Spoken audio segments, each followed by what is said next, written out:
नमस्कार, मैं हूं अमित और आप देख रहे हैं आंखें न्यूज 24। एनसीपी पार्टी में हुई टूट पर देश के विपक्षी दलों के अंदर राजनीतिक सरगर्मी बढ़ गई है। एनसीपी की टूट पर जदयू के राष्ट्रीय अध्यक्ष ललन सिंह ने कहा कि बीजेपी इसी काम में हमेशा रहती है। विपक्षी दलों को तोड़ना, राज्य में विपक्षी दलों की सरकार को अस्थिर करना ही उनका काम है। बीजेपी अपने ही सहयोगी दल को समाप्त करना चाहती है। वहीं आगे उन्होंने कहा कि हम लोग भी बीजेपी के साथ थे, देख लीजिए जदयू को ही समाप्त करने में बीजेपी लगी रही। ललन सिंह ने आगे कहा कि अंतोगतवाद जनता ही बीजेपी को सबक सिखा देगी। महाराष्ट्र में इसका जवाब जनता उन्हें जरूर देगी। उन्होंने कहा कि मध्य प्रदेश में कांग्रेस के साथ बीजेपी ने वही किया, लेकिन अब 2 महीने में वहां चुनाव होने वाली है। वहां की जनता तय करेगी कि भारतीय जनता पार्टी के साथ कितना जनमत है। आइए आपको सुनवाते हैं और क्या कुछ कह रहे हैं ललन सिंह। महाराष्ट्र में जिस तरह से वहां पर एनसीपी में टूट हुई है और बीजेपी ने वहां पर एनसीपी के एक धड़े को मिला करके सरकार में शामिल करा लिया है। बीजेपी का दावा है कि आने वाले दिनों में बिहार में भी ऐसा ही कुछ देखने को मिलेगा, जेडीयू में बारी। देखिए, पहली बात तो कि महाराष्ट्र की घटना पर जान लीजिए, भारतीय जनता पार्टी इसी सब काम में लगी रहती है। धन बल के बल पर, ताकत पर सरकार को अपदस्थ करना, सरकार को गिराना, सरकार बदलना, ये कौन कर सकता है जिसके पास धन बल हो। और ये कोई नया बात नहीं है।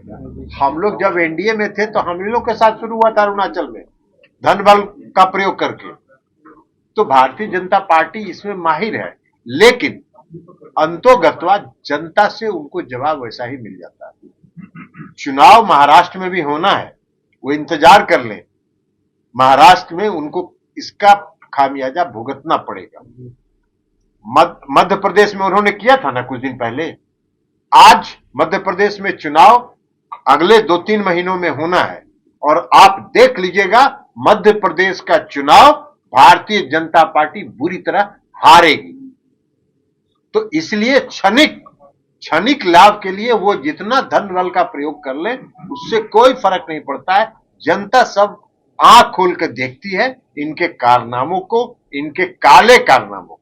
अब अभी कुछ दिन पहले प्रधानमंत्री जी का भाषण सुन रहे थे।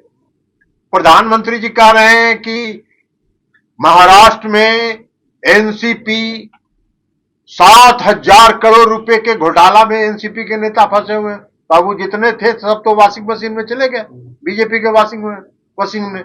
अब तो साफ होके निकलेंगे, सफेद होके निकलेंगे। क्या बात करते हैं। ये डर दिखा के लोगों को भयभीत करके, धन बल का प्रयोग करके ये सब काम करते हैं। अगर महाराष्ट्र में बहुत दिन पहले श्री एकनाथ शिंदे को इन्होंने दल बदल करके मुख्यमंत्री बनाया, काहे नहीं बंबई म्युनिसिपल कॉर्पोरेशन के चुनाव करवा रहे? साहस नहीं है उनको मुंबई म्युनिसिपल कमिश्नर का चुनाव कराना, इसलिए बुरी तरह हारेंगे वो। उनको मालूम है कि वो हारेंगे और इसका भी परिणाम यही होगा कि महाराष्ट्र में चुनाव होगा, वो बुरी तरह हारेंगे लोकसभा के चुनाव।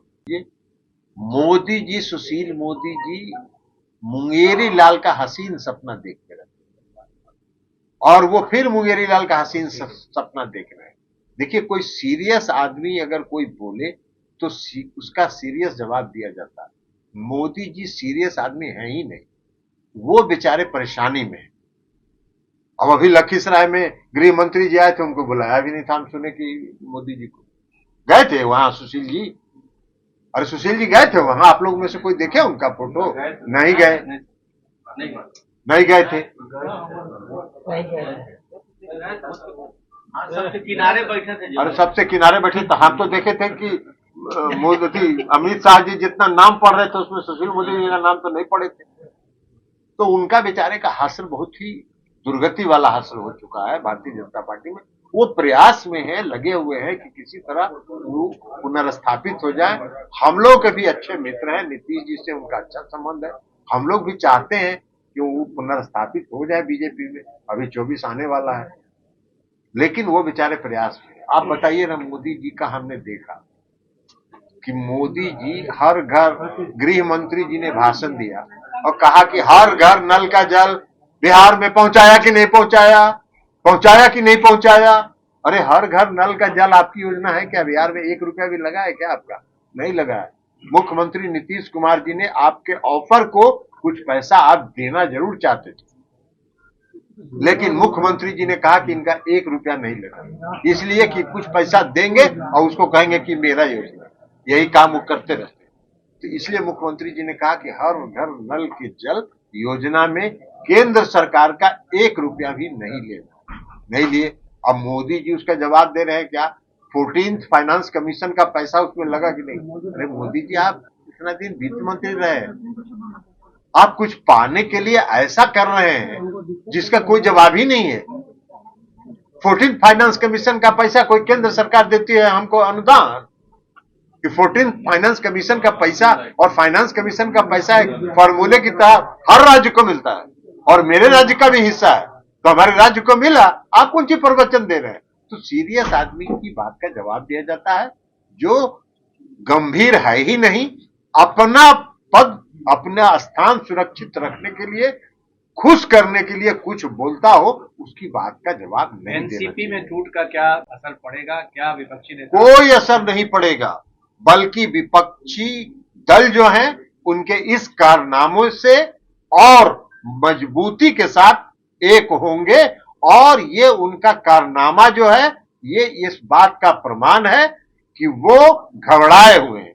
विपक्षी एकता के प्रयास से वो दहशत में है और एक साइकोलॉजिकल मनोवैज्ञानिक परिस्थिति पैदा करना चाहते हैं जो नहीं होने वाला है। सर, यूसीसी को लेकर काफी सरगर्मी है। यूसीसी के बारे में हम लोग का स्टैंड बहुत पहले से साफ है। समान आचार संहिता जो है कई धर्मों को प्रभावित करता है, और सभी धर्मों के जो स्टेक होल्डर्स हैं, सभी धर्मों के प्रभावित लोग हैं, जब तक उनमें आम सहमति नहीं होगी तब तक आप इस कानून को लाना उचित नहीं है इस देश में। अगर आपने अभी तक हमारे चैनल को सब्सक्राइब नहीं किया है तो हमारे चैनल को जल्द से जल्द सब्सक्राइब करें, लाइक करें, शेयर करें और कमेंट करें। क्या आप पत्रकारिता के क्षेत्र में अपना कैरियर बनाना चाहते हैं? तो आज ही Royal Ashoka Institute of Mass Communication and Journalism में अपनी जगह सुनिश्चित करें। आर्यभट्ट ज्ञान विश्वविद्यालय पटना से मान्यता प्राप्त 100% प्लेसमेंट के साथ royal Ashoka Institute of Mass Communication and journalism नामांकन जारी है। हमारा पता है DS/16 गायत्री मंदिर के समीप, कंकड़ बाग, पटना 8,20,000। आप हमें संपर्क भी कर सकते हैं। हमारा मोबाइल नंबर है 9955456126।